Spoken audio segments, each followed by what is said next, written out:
Baru kita tahu kayak, oh ternyata sebenarnya aku pikir aku mau uang, sebenarnya dalam hati tuh aku membenci uang.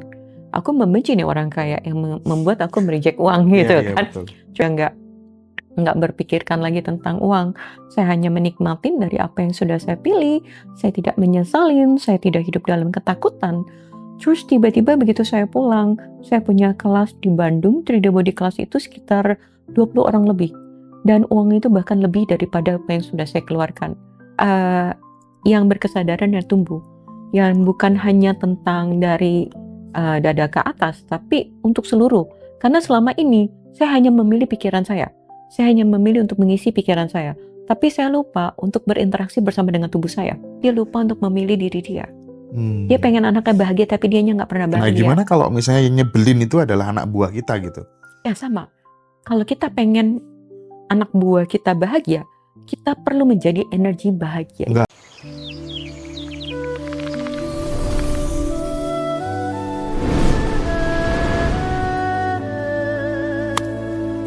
Itu apa? Oke, so kelas Access Bars itu adalah kelas pembukaan, kalau buat saya, kelas core-nya untuk ngebuka untuk kita dalam ruang yang ringan. Terus ada sih tekniknya, dan kemudian ada kelas kayak foundation, itu 3,5 hari, itu secara verbally digali. 3,5 hari maksudnya? 3,5 hari kelasnya. 3 hari? Iya, 3,5 hari, hampir 4 hari lah gitu ya. Okay. Itu dimana dia digali dari semua aspek. Jadi bukan hanya tentang keuangan, tapi kayak fondasi kalau rumah kita dibangun dengan belief-belief yang nggak mendukung kan nggak mungkin. Kalau kita mau renovasi rumah dari 1 lantai untuk menjadi apartemen, nggak mungkin cuma 1 kaki doang. Misalkan konteks keuangan, tentunya holistik kan Mas. Nah, di dalam kelas foundation itu holistik Mas, yang dibongkar belief-belief yang kita percaya selama ini gitu. Nah, setelah dibongkar, baru kita punya pilihan. Oke, baru punya kesadaran tentang uang. Baru kita tahu kayak, oh ternyata sebenarnya aku pikir aku mau uang, sebenarnya dalam hati tuh aku membenci uang. Aku membenci nih orang kaya yang membuat aku mereject uang gitu kan. Betul. Terus punya kesadaran bahwa, oh ketika aku memilih energi ini, ternyata tidak selaras dengan energi uang. Karena uang itu diciptakan tujuannya kan untuk memberikan kita kemudahan. Tapi kalau kita melabel kalau uang itu adalah sulit dicari, terus kita marah karena mungkin pernah dibohongin, kita gagal investasi, kemudian kita kayak punya energetically membenci uang, itu nggak selaras dengan si frekuensi uang itu sendiri gitu. Jadi untuk belajar sendiri memang sih Mas, kayak Mas bilang, dalam kelas kayaknya tahu, begitu di luar dalam prakteknya itu pun terjadi sama saya, bahkan sampai sekarang. Tapi lebih asik ketika saya praktek. Jadi semakin saya praktek, semakin saya ngerti kayak, oh aku di posisi mana ketika aku melihat ini. Karena apapun yang kita minta, itu pasti dikasih Mas. Saya kasih contohnya boleh? Contoh dong. Oke, saya kasih contohnya ya. Based on pengalaman pribadi aja kayaknya. Based on pengalaman pribadi. Ya, jadi waktu itu aku mau ikut kelas. Jadi waktu itu mau ikut kelas di Houston. Terus aku ngerasa uangku sayang nih. Aku cuman punya budget untuk ikut kelas yang berikutnya. Ikut kelas yang ini kayaknya sayang nih. Itu kan pikiran logika saya ya. Terus kemudian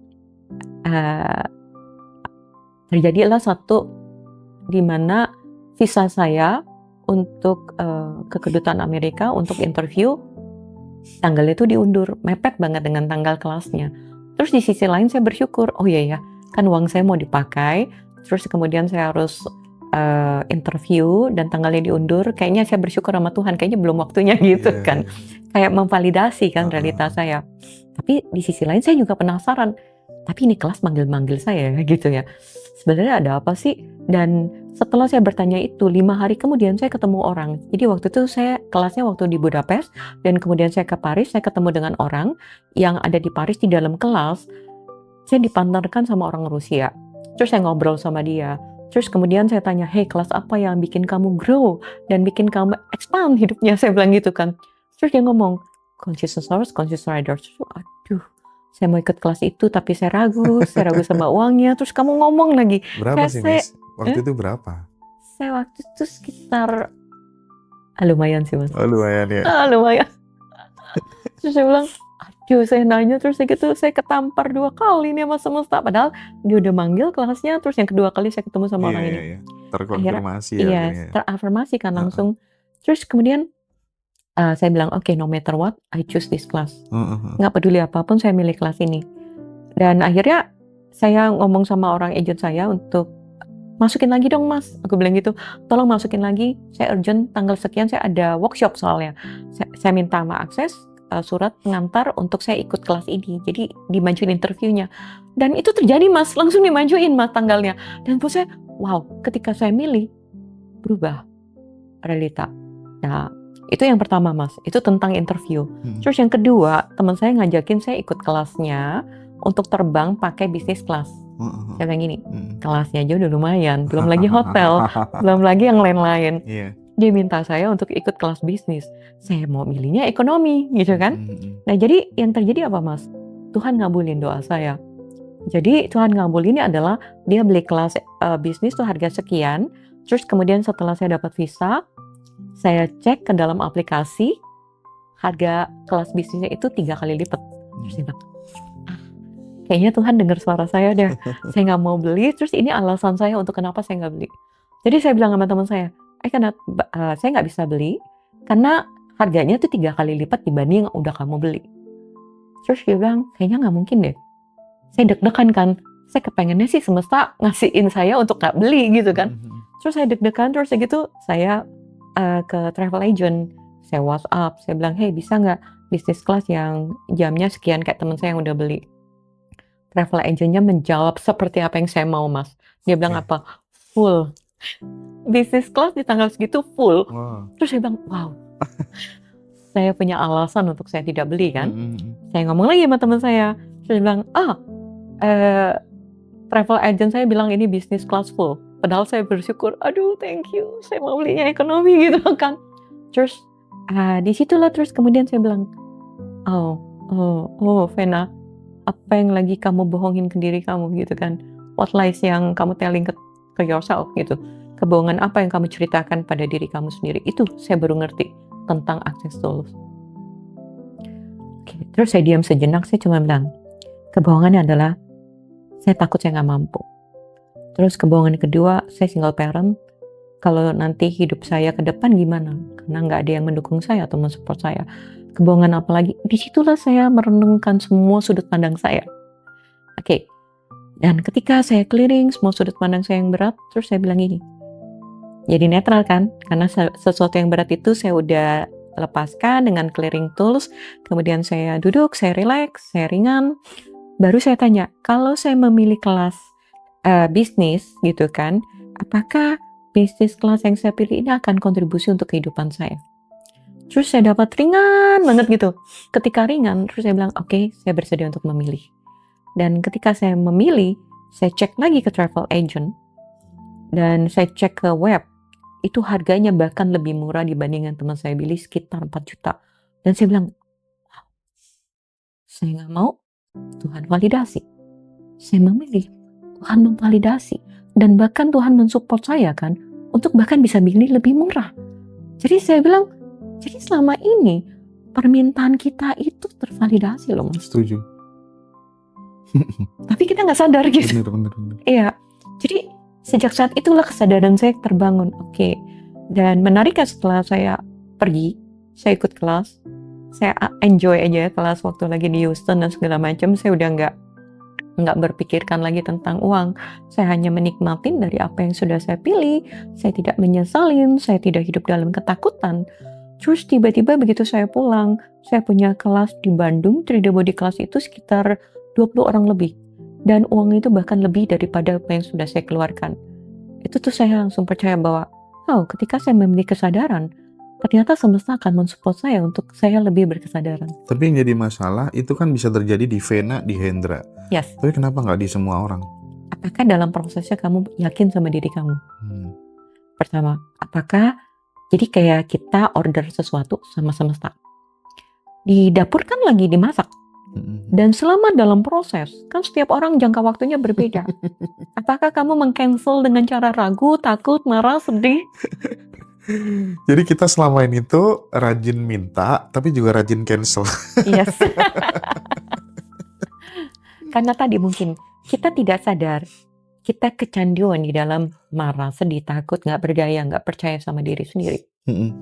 Miss, ada nggak sebuah penderitaan tertentu dalam hidupnya Miss Vena yang itu kemudian menjadi semacam kayak dorongan gitu ya, mengencourage dirimu untuk terus bertumbuh, naik level, baik itu secara knowledge maupun secara kemakmuran gitu ya, prosperity gitu. Nah, dan akhirnya kemudian dirimu nggak peduli mau berapapun bayar, karena aku merasa benar-benar dipanggil untuk investasi tentang apa tuh namanya, dada ke atas, leher ke atas gitu ya.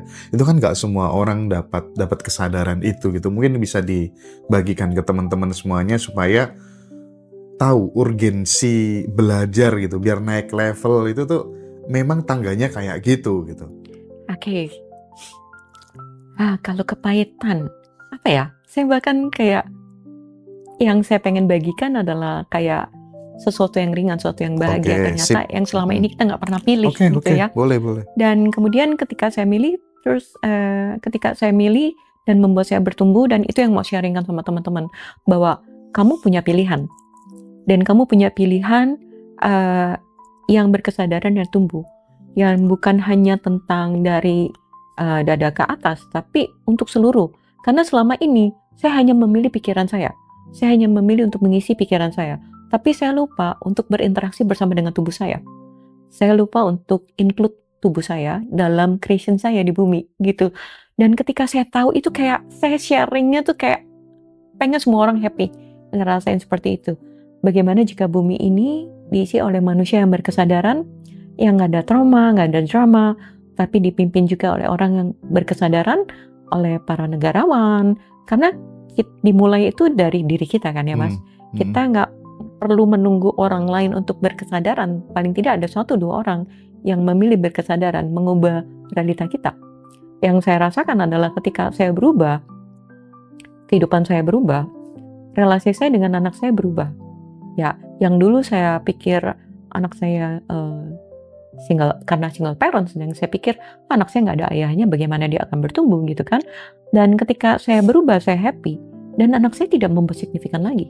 Dia nggak merasa ada di value yang kekurangan, di dalam frekuensi yang kekurangan. Sampai anak saya bilang, "Mam, kamu ada saya dan nggak ada saya, kamu tetap happy ya?" I'm happy dimanapun, karena saya menemukan diri saya yang di dalam. Saya tidak mencari kebahagiaan di luar, tapi saya menemukan sesuatu yang di dalam. Dan itu yang mau saya sharingkan. Itu yang ngomong kayak gitu anaknya? Yes. Apa yang bikin dia sampai punya kesadaran sadar seperti itu padahal masih anak-anak? Sebenarnya udah remaja. Oke, udah remaja. Jadi dia kuliah di luar negeri. Terus dia punya kesadaran itu karena waktu itu dia bandingin sama temennya. Jadi ada temennya juga yang kuliah juga di sana, tapi ibunya penuh dengan kekhawatiran, penuh dengan segala macam. Jadi iya, jadi akhirnya dia bilang, "Mom, you're happy ya, you nggak punya energy worry about me, tentang saya dan segala macam." Frekuensi happy saya ternyata menularkan ke dia kan. Iyalah. Iya. Itu sangat sederhana ya, karena Betul. kita sering bergaul dengan siapa, berinteraksi dengan siapa, dekat dengan siapa gitu.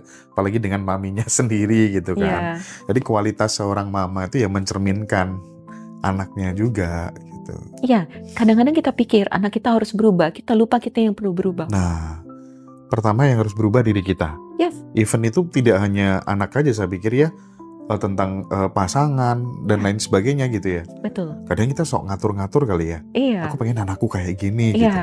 tapi dia lupa untuk memilih diri dia. Dia pengen anaknya bahagia, tapi dianya nggak pernah bahagia. Nah, gimana kalau misalnya yang nyebelin itu adalah anak buah kita gitu? Ya sama. Kalau kita pengen anak buah kita bahagia, kita perlu menjadi energi bahagia itu sendiri. Nyebelin tuh artinya dia sering melanggar regulasi yang kita bikin dan lain sebagainya gitu. Kita kan mesti ke-trigger ini kan. Ini kurang ajar nih anak-anak ini kan. Nah itu gimana? Kenapa juga masih dihadirkan situasi kayak gitu? Apa kita, kalau misalnya kita mau beresin diri kita, itu cara beresinnya gimana? Pertama, kita nggak punya judgment dulu, sehingga kita tahu isunya dia sebenarnya apa. Oke. Ya, bisa jadi dia nyebelin itu karena kehidupan dia nggak pernah bahagia. Bisa jadi. Iya, sama lingkungan yang nggak bahagia. Jadi kayak tubuhnya dewasa, tapi pemikirannya itu masih kesadarannya masih kayak anak-anak yang mencari perhatian, yang dia mungkin marah sama kehidupan dia, jadi dia membuat ulah untuk supaya dia bisa membenci kehidupannya. Jadi dia ingin memvalidasi, mungkin tanpa sadar gitu. Ya, jadi kalau kita aware, netral, kita bisa, oh, this the issue-nya akarnya gitu. Jadi kita bisa mengubah itu. Oke. Ya, memfasilitasin ya. Oke, Miss. Ya. Kita lanjutkan ya. Ya. Seperti kekhawatiran saya di awal tadi kan saya takut ini nih jangan-jangan gitu ya. Ada resiko ketergantungan gitu pada sesi access bars gitu kan. Aduh, jangan-jangan nanti di rumah nih balik lagi gitu ya. Ya. Nah itu tuh gimana, Miss? Mungkin perlu diulang-ulang lagi soal hal itu gitu. Bagaimana meminimalisir orang-orang yang setelah nanti hadir di kelas, di sesinya healing bersama Miss Vena itu nggak ketergantungan sama access bar. Oke, access bar itu bisa dipelajarin setiap orang, jadi nggak harus saya yang melakukan. Jadi ketika Mas belajar, Mas bisa melakukan untuk keluarga Mas atau itu, dan yang namanya kecanduan sebenarnya kita kecanduan untuk menjadi diri sendiri, Mas. Oke. Bukan kecanduan pada barsnya. Oke. Tapi efeknya